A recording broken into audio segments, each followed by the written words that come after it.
Welcome to MarcusG.tv. I'm Chef Marcus Giuliano. I'm a chef on a mission, and today's mission is 50 Mistakes. 50mistakes.com, which is my website on 50 mistakes that restaurant owners make. And it's a whole website devoted to quick informational tips that'll help you improve your restaurant business, but it really applies to any business across the board. So Jamie, today we're going to talk about, inconveniencing a table, and we'll get to the specifics of it, but we have a staff workshop every single Saturday where we require our staff to attend, which you'll find in other videos here about how important staff meetings, staff workshops are to get your staff involved. So Jamie, we heard a story because at our staff workshops we want input from our staff, and we want positive and negative stories about their experience at other places, whether they've worked there or whether they've gone out and eaten there, and just to input. So we had an interesting story this week that one of our staff members presented. We sure did. So how many times in the restaurant industry can you relate to this, where you have a reservation coming, there's another people already in that reservation. There's another table already sitting where you're planning on putting that reservation. So let's say you have a deuce, 2 people, and you have to move some table, sitting down and enjoying the dessert, and you have a 10-top that's coming in that needs to sit in that area.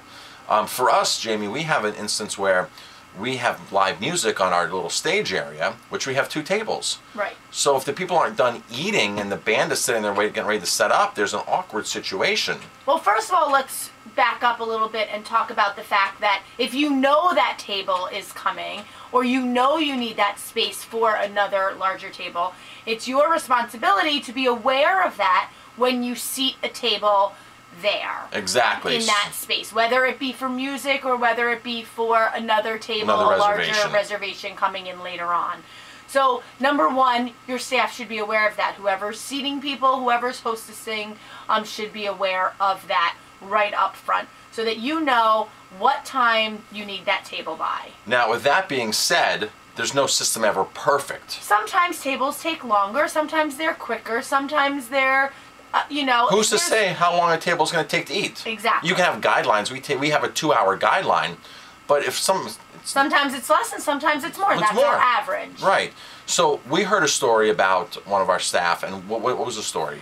So the story was that this gentleman had gone to this restaurant a few times, and each time, so he'd been there 3 or 4 times, each time it wasn't a great experience. So he waited a couple of years to go back to that same restaurant to give them another chance, right? Because sometimes things are, we're human.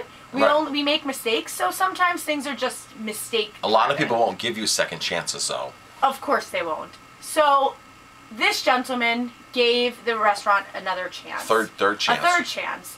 The last time he went into the restaurant, him and his friends spent quite a significant amount of money, about $400. There were 4 of them. And while they were eating dessert, a staff member came up to them and said, "We need your table now, can we move you?" We need your table now, can we move you? While they're eating dessert. Now they should have known, that restaurant, that they needed that table before they got their dessert. Before they took the order for dessert. Or even before, or when they sat down. They had a larger table, a 10-person table coming in, and they needed that spot to make that table. So the gentleman who told me the story, they paid their bill and they left, and he told me that was the last time they were ever going back to that restaurant again. He said he's given them enough chances. The way that they were approached was totally unacceptable. And it just so happened that that was part of our topic of conversation this week in our restaurant meeting with our staff.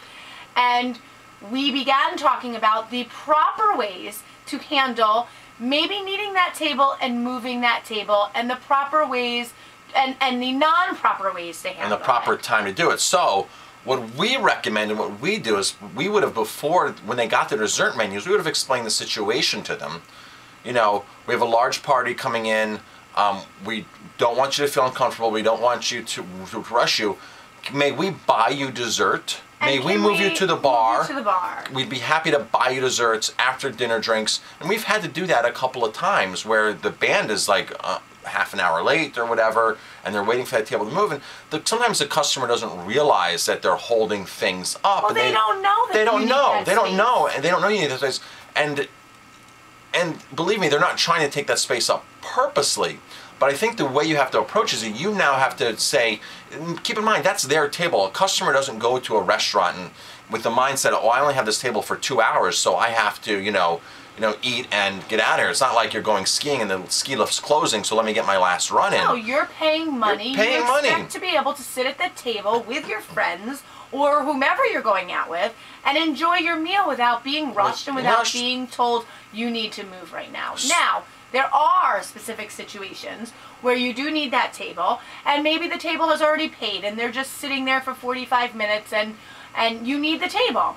It is very okay, as long as you're friendly and nice, to ask them very kindly if they would mind moving either to a different table, if that's the space you have available, or to a bar area. Most times they're just sitting there just talking, just to talk. And again, they don't realize that you need that table. Right, but it's how you approach them. But it's how you approach It's them. how you approach them. And how you make them feel. How you make them feel. Remember, that's their last contact with you as a restaurant. So you never want to put into their minds a negative situation. You never want to give them a flawless meal, flawless service, and all of a sudden piss them off. At the end By of the making meal. them feel like, well, now that you're done, we need to make more money at this table, You've already paid. I've already gotten your money. Now let's get more money. more money. So you have to do this very tactfully. If you have a situation that that works for you, a technique or a tactic, please leave that in the comments below. We'd like to hear your feedback because this is a touchy subject. But again, we recommend timing it. Offer to buy the whole table dessert, especially if they've spent that kind of money in your restaurant already, $100 a person. Buy them all dessert. Move them. Buy them after dinner drinks. I mean, here's a table. Make them a wowed guest. Make them feel extremely important. You're really taking their feelings, their situation into consideration. Now here's the issue.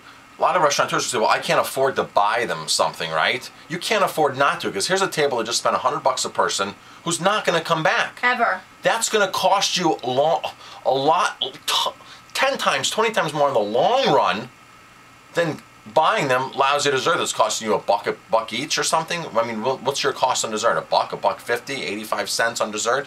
It's something ridiculous, something small amount that goes a long way. But instead, now you've thrown that $100 per person check average out the window for who knows how many years to come. So, be careful the way you approach your guests and the way you handle them. Yeah, excellent. I'm Chef Marcus Giuliano. Thank you for watching. Please leave your comments, criticisms, critiques in the comment section below. Thanks for watching.